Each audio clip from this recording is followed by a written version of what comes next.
Yes, so guys, once again, welcome back to my YouTube channel, that is B Autospace, and my name is Bernard. If you are new to this channel, please, I'm requesting for your subscription, and if you've been watching and you've not subscribed, please also consider subscribing, because that is when we'll be able to move at far. Now, today we are not going to take much time discussing vehicles, but we are going to discuss what you need to have, or some factors that you need to consider, some essentials that you need to put into your fingertips before buying your car. Number one, you need to ask yourself why you need to buy a car. Yeah, why are you buying that particular car? For what purpose? Are you buying it for business, or are you buying it for personal use? You need to ask yourself. For example, someone who is intending to buy a car for Uber will always choose a car whose service and maintenance is low. And number two, you will also buy a car whose fuel consumption is always low. And number three, you will always buy a car that has not been used for so long.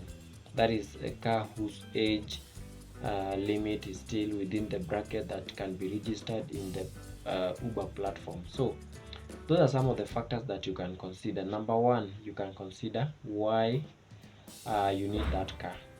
Number two, you need to evaluate your budget. And when I talk about budget, it's a bit wide. So I know when I talk of budget, someone may think of how much do you need to buy this car. Of course, you are right, but then I'm going to expand it a bit. Now, number one thing that you need to consider in the budgeting is that you need to know how much you have for the car that you want to purchase. You have to evaluate that budget. And the same budget, you need to evaluate how much are you going to use to in the process of acquisition. How much are you going to use? Because during that time you find maybe you even bought a vehicle that needed a breakdown service. You need to consider that. Or you bought a vehicle that had got some issues like loans and the rest, and you need to clear that. You need to have that at your fingertips. And also you need to consider about if currently you are servicing a loan somewhere. Ask yourself, are you still going to service that loan when you buy the car, so that you don't fall into a trap? You need to ask yourself that. Something that you also need to ask yourself is the savings.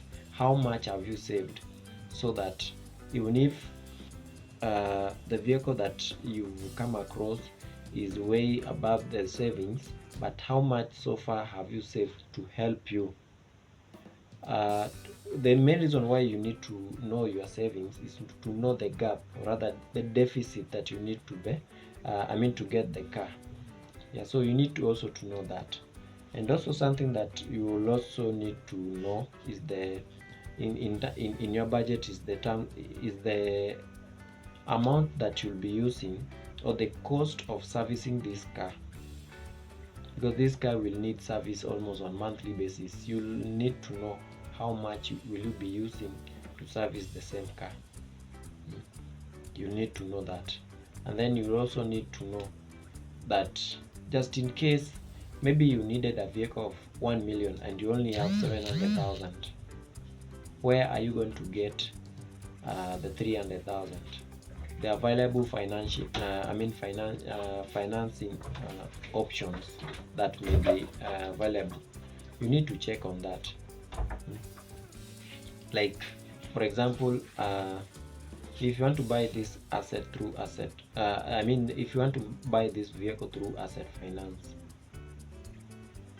this particular organization that is going to fund you, that is going to finance you to buy this car, you need to evaluate how much are you going to pay back in terms of the loan repayment, because whatever they will be topping up will be in form of a loan, and you need to pay it back. So you need to evaluate that how much will you be paying back vis-a-vis how much will you need to service this car and also to fuel this car.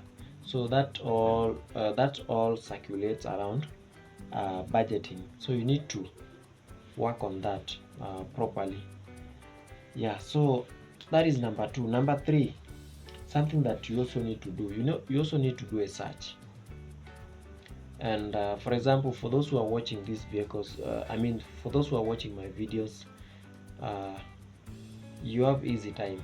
You only come and watch the video and already the vehicle is available. So the only thing you do, you just make a call and I'll be able to give you direction that this is where the vehicle is and you can get it at this particular day or other time. And if it is not available, I'll also let you know that that particular vehicle has been sold. So you need to do your search of the location of the car, where the car is available for physical viewing and examination. You need to do that. We have 2 types of searches. We have that physical search and we also have the other search that I'm going to show you later. Yeah, so next, the next thing that you need to do is inspection. You need to inspect this car before you buy the car. And sometimes you can, if you have enough knowledge regarding the car, you can do it yourself. But if you don't have enough knowledge regarding the car, you can involve your mechanic to do maybe 1 or 2 inspections to just let you know what you need to do upon buying the car, or if the car is worth the price, or rather what parts you need to change, what service you need upon buying the car. So that is one of the inspection that you need to do. So at this point already, you've already reached, rather you are already on the ground where the car is, and you are inspecting the condition of the car. Now, after ascertaining the condition of the car, what you need to do next is to test drive. You cannot buy a car before you do a test drive. Maybe if you came with a mech can help you do the test drive, or if you know how to drive, you can do the test drive, or the dealers themselves can assist you in doing the test drive. By doing the test drive, you'll be able to notice where there are some malfunctional parts of the, or other body parts of the car. Yeah, during that process, that is when you'll know that this car, its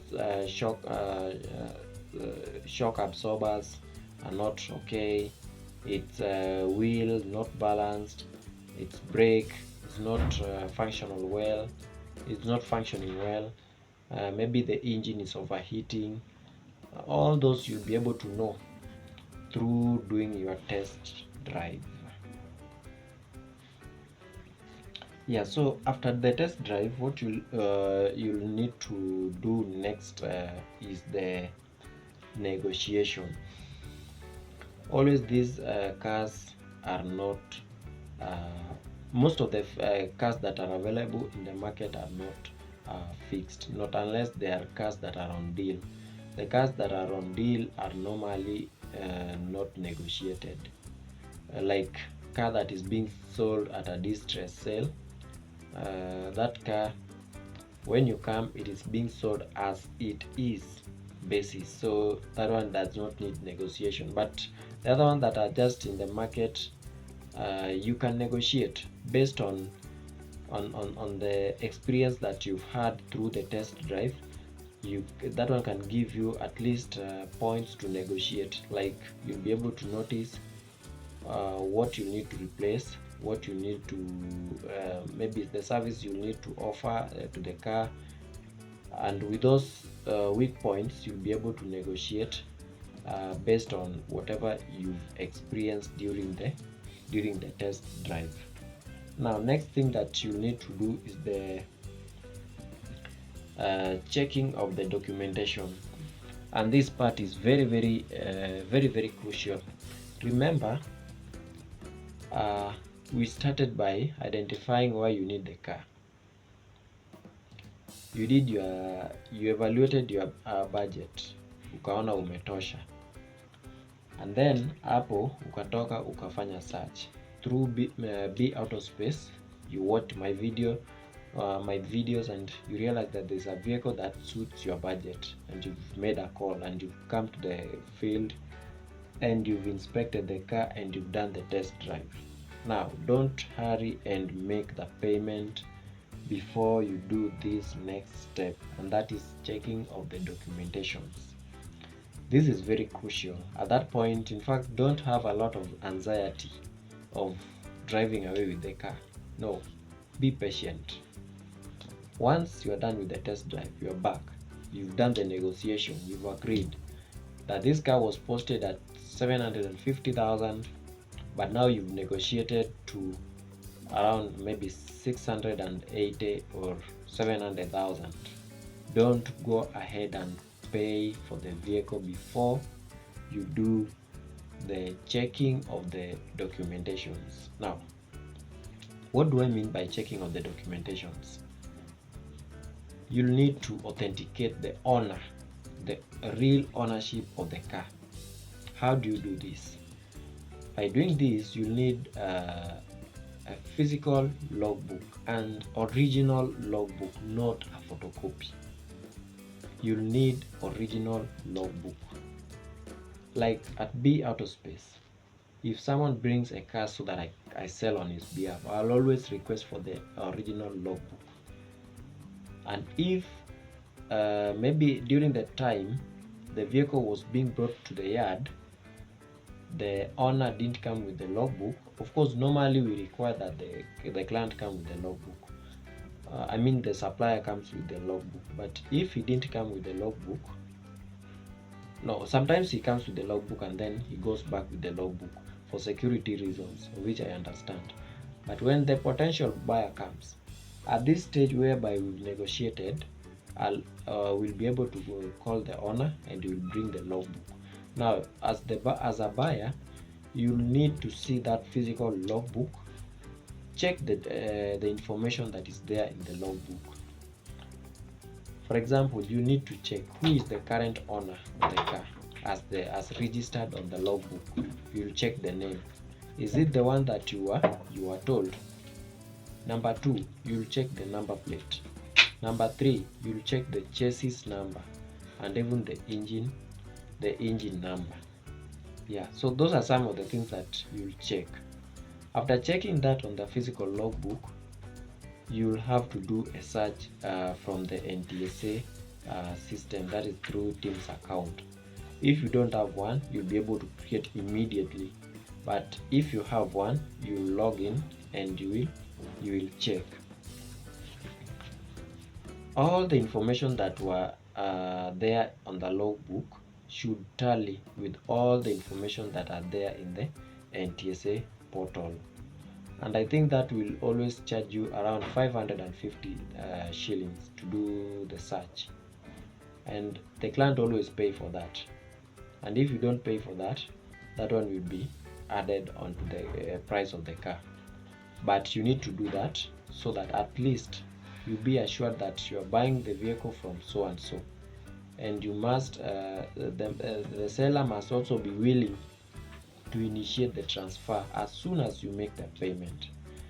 And all the information, especially the chassis number, you'll find it on the logbook, you'll find it on the NTSA system, and at the same time, if you look at the engine, if you open the bonnet, you'll be able to see it indicated. Let them not be different. Check them properly so that you are certain who is the owner of this particular vehicle that you're buying. Because remember, before you make any payment, you still have got the power. But once you make the payment, you don't have the power. You'll have to abide with what you are being told. So it's very important to check for the ownership of the car before proceeding to make any transaction. To do any transaction, I mean. That is checking of the documentation and analyzing who is the owner of the logbook, I mean of the car. Now from there, once you are certain the owner and you are certain that so and so is the owner, you have got the logbook there with you, you had negotiated, you are now good to go. From there, now you can make the payment. I always prefer that when you're making the payment, let the payment be on record. Like, I discourage making payments on cash. Let the payment either be on RTGS form, that is when you are doing the bank at RTGS, or let it be through a banker's check, of which for that one you not go with the vehicle immediately, because it will take time for the check to clear to the in the bank, or let it be a bank transfer, direct transfer, or if you are buying a vehicle that you can pay via M-Pesa, do an M-Pesa. All these four methods, the RTGS, the bank transfer, the M-Pesa, all of them are always, there is some evidence that you made, that there is a transaction that took place, so that just in case in future there is any uncertainty, you can show that indeed you bought this particular car from such a person on such a date, who are the witness, and these are the sales agreement. You understand? So now there you are, you have transferred the funds from your account to the owner's account, or you've transferred these funds to the yard's account, the yard that the car is being sold. It depends with the agreement. Now from there, what do you do next? Don't rush and now just leave that office. And remember, when you're doing the transaction, already you have got the logbook in your hand. That logbook is now not being possessed by anyone, but now it is on your hand, you are holding it. From there, don't leave. Okay, don't leave, because there's one more thing that you need to do. Any transaction that involves amount more than 200 Kenyan shillings need to be on record. And I repeat, any transaction that involves amount more than 200 Kenyan shillings needs to be on record.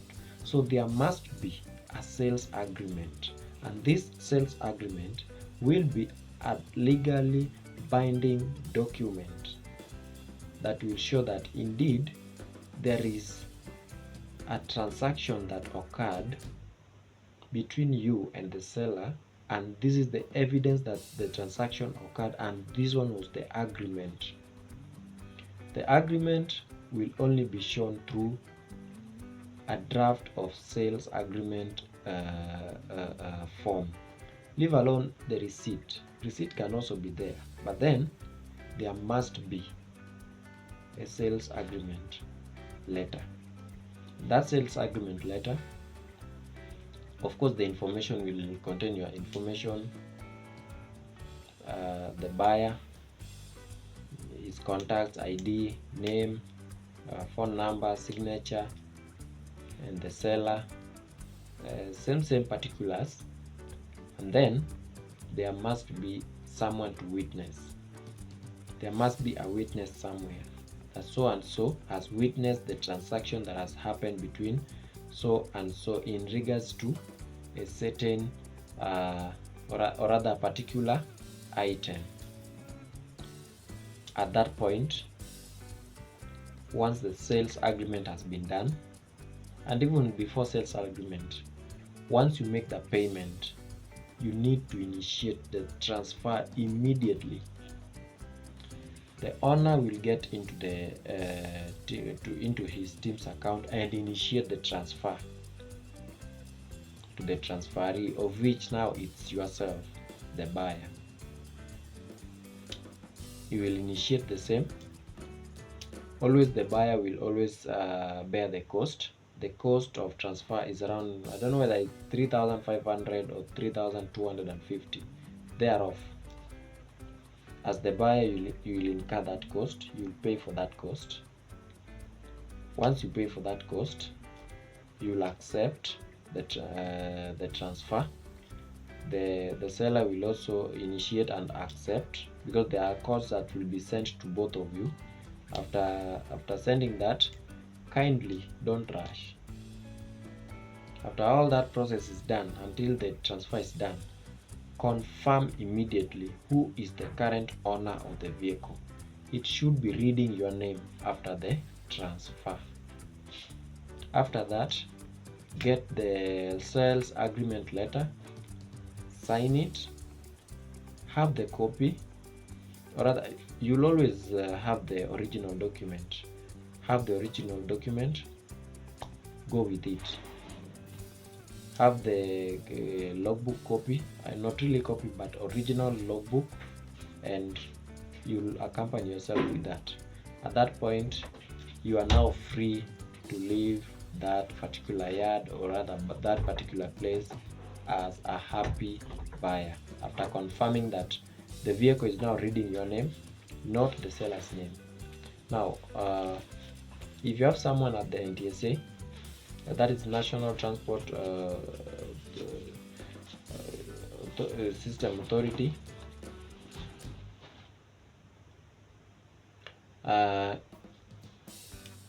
maybe you can pay for some you can pay for some amount, and then the logbook can be ready even 1 or 2 days after the transfer.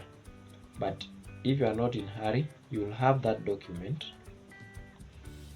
You'll have that logbook, the one that is reading the seller's name, for a period like a week or 1.5 weeks.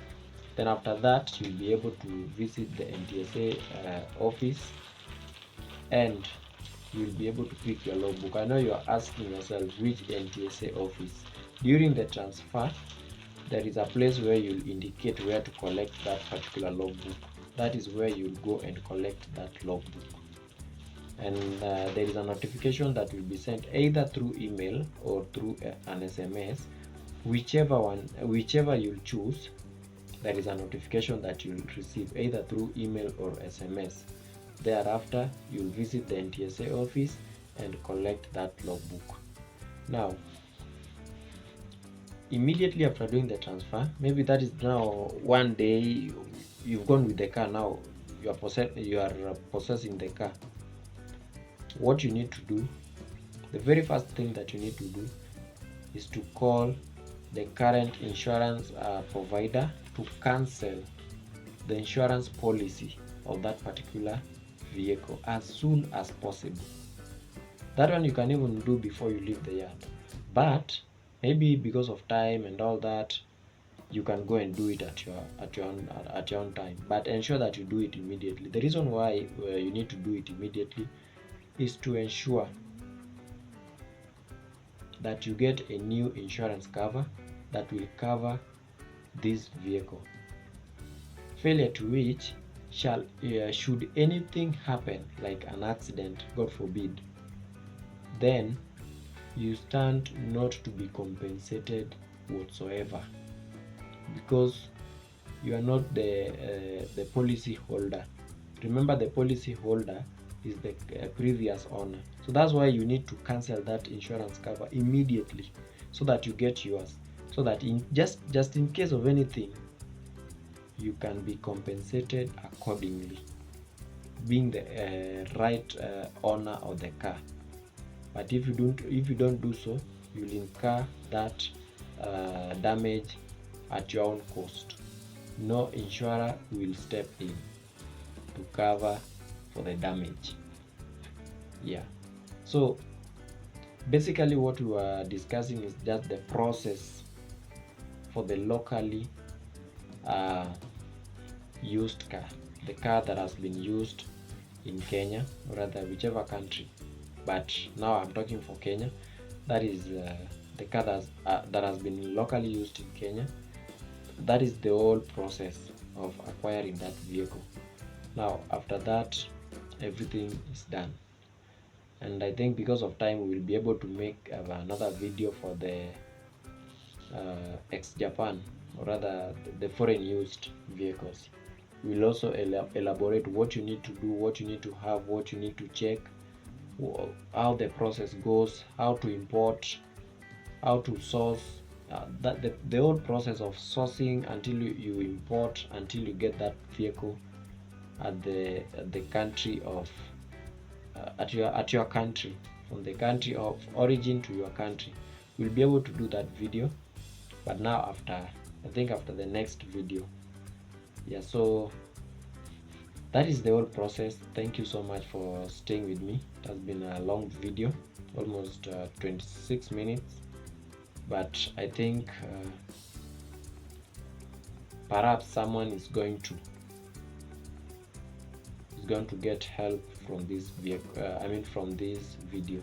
So thank you so much for taking your time to watch.